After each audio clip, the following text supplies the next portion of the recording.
1962 भारत चीन सीमा पर तनाव गहरा रहा था। लद्दाख के ठंडे और वीरान पहाड़ों में दोनों देशों की सेनाएं सीमा पर नजर रख रही थीं। चीन अपने नक्सल और रणनीतिक उद्देश्यों के लिए अक्साई चीन और लद्दाख क्षेत्र पर दबाव बढ़ा रहा था। भारत स्वतंत्रता के केवल 15 साल बाद सीमाओं की रक्षा करने की चुनौती से जूझ रहा था। रेजांगला यह छोटा सा पर्वतीय मार्ग चुशुल एयरफील्ड को सीधे जोड़ता था।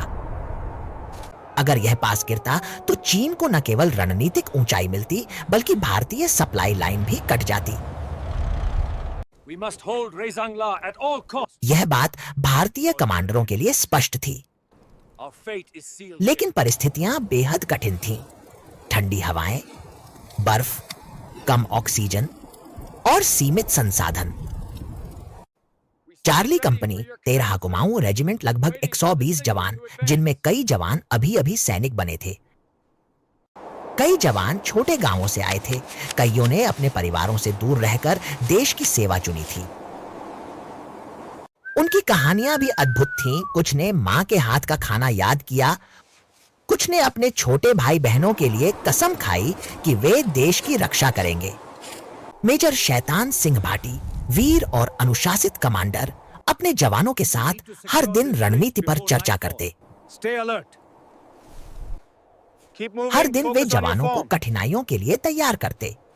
सर्द हवा में रातें बिताना, बर्फ में गश्त करना, सीमित हथियारों और गोला बारूद के साथ ट्रेनिंग करना, इन सब के बीच भी जवानों का हौसला अविचलित था। 18 नवंबर 1962 की सुबह एक ठंडी धुंध में हजारों चीनी सैनिकों ने हमला किया। भारतीय जवानों के पास भारी हथियार नहीं थे, गोलियां कम थीं, लेकिन हौसला और देशभक्ति के आगे यह सब कुछ छोटा लग रहा था। मेजर शैतान सिंह ने कहा, पीछे मत हटना, आखिरी दम तक लड़ो, यही हमारी शान है।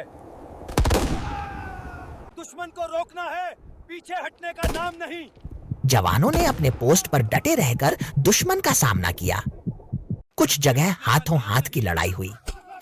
गोला बारूद खत्म होने पर राइफल की बट और पत्थर तक से दुश्मन को रोका गया। लड़ाई में करीब 114 सैनिक शहीद हुए। साथियों का बलिदान व्यर्थ नहीं जाएगा। सिर्फ कुछ ही बचे, लेकिन उन्होंने असंभव को संभव कर दिखाया। जय मां दुर्गा। हजारों चीनी सैनिकों को रोक दिया और चुशुल एयरफील्ड सुरक्षित रखा। मेजर शैतान सिंह को उनके अदम्य साहस और नेतृत्व के लिए परमवीर चक्र से सम्मानित किया गया। चार्ली कंपनी की वीरता आज भी एक 120 बहादुर के नाम से याद की जाती है। रेजांगला आज केवल एक पर्वत नहीं, यह भारत की शौर्य गाथा का प्रतीक है। स्मारक हर आने वाली पीढ़ी को याद दिलाता है कि जब देश पर संकट आता है, साहस और बलिदान ही तिरंगे की रक्षा करते हैं। यह कहानी सिर्फ युद्ध की नहीं है, यह कहानी है विश्वास, साहस और अनंत देशभक्ति की। यह कहानी हमें सिखाती है कि जब देश की रक्षा की आवश्यकता हो तो संख्या और संसाधन मायने नहीं रखते, बल्कि दिल में जलती आग और दृढ़ संकल्प मायने रखते हैं। अगर आपको यह वीडियो पसंद आया तो द डिजिटल स्लेट को सब्सक्राइब कीजिए। जय हिंद।